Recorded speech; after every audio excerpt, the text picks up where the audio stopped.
আজকে একটা ইলেকট্রোলাক্স ফ্রিজের 165 লিটার কাজ এসেছিলো। ফ্রিজটার প্রবলেম ছিল, প্রচণ্ড বরফ হয়ে যায়। ফ্রিজটা চালাতে না চালাতে ঠান্ডা হয়, সব ঠিক আছে, তবে অতিরিক্ত বরফ হয়।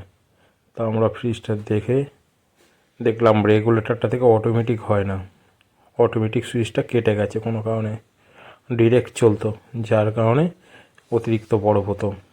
তাই এই দেখো একটা নতুন থার্মোস্টার সুইচ, ওয়ার্লপুল কোম্পানির অপেরা। তা এই থার্মোস্টার সুইচটা লাগিয়ে দিচ্ছি, প্রবলেম সলভ হয়ে যাবে। তা দেখো কীভাবে কী করছি। এ দেখো থার্মোস্টারটার টেলটা আমরা একদম প্রপারভাবে লাগিয়েছি, এই যে থার্মোস্টারটা লাগিয়েও দিয়েছি। ঠিক আছে, তা এই ফ্রিজ চালিয়ে দিলাম, চালিয়ে নর্মাল টেম্পারেচার একে সেট করে দিলাম। ফ্রিজ